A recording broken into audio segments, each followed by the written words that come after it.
Hello students, मैं हूँ Dr. Preeti and we are back with another revision video. In the previous video, we have seen the ray diagrams of concave mirrors. And in this video, we are going to have a look at uses and ray diagrams of convex mirrors. Okay, so without any delay, let's start drawing our ray diagrams. Like in the previous video, I advise you all to sit with your pencil, scale and notebook and draw the ray diagrams along with me. Okay. The convex mirror is the one in which the reflecting surface is bulged outwards. So this is a convex mirror. A convex mirror is always a diverging mirror. It diverges the light rays, whichever is falling on it, it will diverge it off. Okay, let's see about the points in the mirror. One of the points, that is the midline of the mirror, is known as pole. Now, if we complete this as a sphere, then the sphere must be having a center, and that center is known as center of curvature. So this time the center of curvature is in the right side of the mirror. Okay, earlier in the concave mirror it was on the left side. Now the point between pole and center of curvature, that is the focus point. Okay, now using the rules, let's see what are the rules to draw the ray diagrams in case of convex mirrors. So the rules are similar to that of concave mirrors only. We are just having a revision for that. Any ray of light that is coming parallel to the principal axis now cannot come to the focus. After striking the mirror, it has to diverge off. It will be getting diverged off, but if we retrace this line in the backward direction, it appears to be coming from the focus. So it diverges off and appears to be coming from the focus. This is the first rule. Now, the second rule for convex mirror says that, remember, in this mirror you have to draw the focus and center of curvature on the right side of the mirror. Okay. Second rule is just opposite of the first one. Any ray of light that was approaching towards focus. So if it would have came straight, that would have came at focus, at the focus. But after striking the mirror, it will pass parallel to the principal axis. It will reflect back and that will go parallel to the principal axis. So it was approaching towards focus, but after getting reflected from the mirror, it will go parallel to the principal axis. Third rule is also similar to what we have seen in case of concave mirrors. A ray of light that is approaching towards the center of curvature. If it would have came straight, it would have gone to the center of curvature. But after striking the mirror, what should happen? Yes, it should go back in the same direction as it was coming towards the mirror. It will retrace its path, same as that in a concave mirror also. And the fourth and the last rule, that is also the same. Any ray of light that is coming towards the pole, it will be having that angle of incidence is equal to angle of reflection. So the principal axis behaves like a normal. This is the incident ray, this is the reflected ray. Using any of the two rules out of these four rules, we can draw the ray diagrams for convex mirrors. But in concave mirrors, we have seen how many rules? How many ray diagrams? We have seen 6 ray diagrams in concave mirrors. But for convex mirrors, now it will be really a relaxation for you all because it's just having 2 ray diagrams only. Let's see why it is having just 2 ray diagrams only. है ना? whatever could be the reason, we are happy that it's just having two ray diagrams only. Okay. So first is the condition when the object is at infinity. When the object is at infinity, how we show that the object is at infinity? We just show parallel beam of light. No need to draw any object here. Just show a parallel beam of light that shows that the object is at infinity. After getting reflected back, it will get diverged off and appears to be coming from the focus.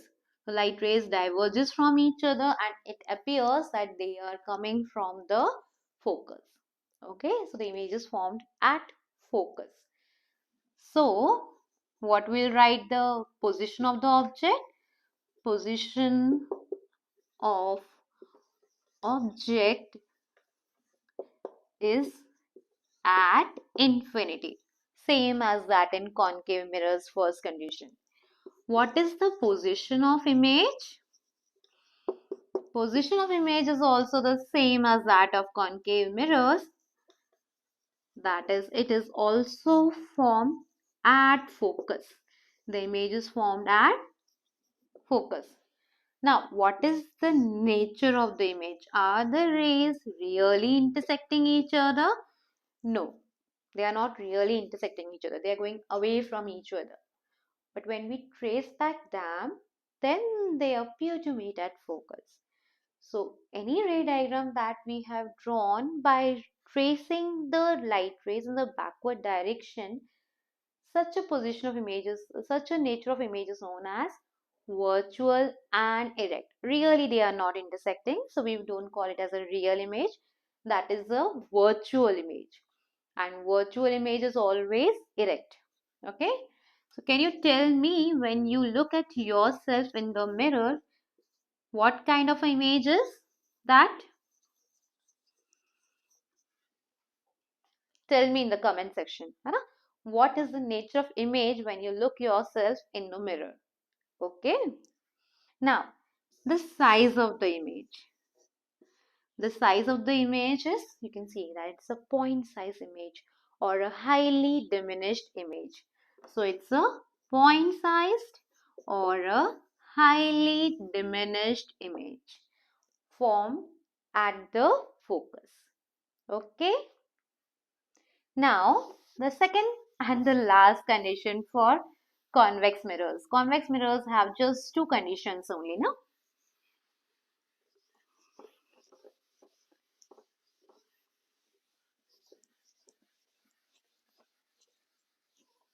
Okay. So, the second condition is we will place the object at any position other than infinity. So, when the object was at infinity, we just show parallel rays.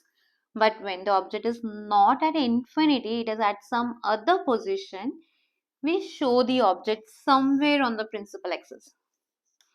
You can show it anywhere. You can show it here, you can show it here, or more distance apart. Anywhere place the object. Okay. This is the focus. This is the center of curvature. Both are behind the mirror only. One of the light rays that is coming parallel to the principal axis, after reflection, diverges off and appears to be coming from the focus. The same rule that we were using for all the ray diagrams. Now, the next rule is when a ray of light is approaching towards center of curvature, it was approaching towards center of curvature. If it would have came straight, it would have came to center of curvature. I need to change the position of my center of curvature. So if it would have came straight, it would have landed up at center of curvature. But after striking the mirror, it will retrace its path. It will get reflected back. But wherever the two reflected rays are made to meet each other, that is the position where the image is formed. Okay, so the image will be formed between pole and focus, and the image will be formed behind the mirror. Okay, behind the mirror it is, and it is between pole and focus. What is the position of the object? What we will write? The object is placed anywhere other than infinity. The image is formed between pole and focus. What is the nature of image? It is virtual and erect. Virtual image is always erect. You can see that if this is the object AB, then the image is A dash, B dash, and that is an erect image. Okay. Next, what is the size of the image? The image is smaller than the object. You can easily see that. That is the size of the image. Have you ever seen this mirror? Convex mirror? Just tell me a thumbs up if you have seen a convex mirror in your life. How many of you think that you have seen? All of you have seen a convex mirror. It is a rear view mirror used in vehicles. Vehicles में जो rear view mirror use होता है to see whatever is coming from behind, that is a convex mirror. Okay, so vehicle में जो mirror use होता है, or we call it as a rear view mirror, that is a convex mirror using the same condition. So if this is the truck coming from behind, you can see the image of a truck, a very small image of the truck formed in that small mirror. है ना? If we would have used a plane mirror instead of a convex mirror as a rear view mirror, then what would happen? We won't be able to see the whole truck. अगर इतना बड़ा image बनेगा तो पूरा truck कैसे दिखाई देगा? So we won't be able to see the image of a truck. We will just be able to see its headlight. Okay, so we can't use a plane mirror for as a rear view mirror. Okay, cars may, bike may, whatever vehicle you drive, that is having a convex mirror. Okay, second thing is that why we use a convex mirror only? First thing is that image is virtual erect. Second thing is that it has a wider field of view. You can see the vehicles that are coming from one side, from another side. So that has a wide field of view. That is great field of view is there in case of a convex mirror. So for that reason, we always use a convex mirror as a rear view mirror. Okay, so that was a use of convex mirror. Which mirror in your exams for 1 mark, sometimes you're asked which mirror is used as a rear view mirror. Okay, so remember that is a rear view means पीछे का view. Okay, so remember it's a convex mirror. Okay, which mirror is used by the dentist? Tell me the answer in comment section. Okay, so that's all for today. We have completed with the revision of concave and convex mirrors. In the next video, we will have a look about the lenses. That's all for today. Good day.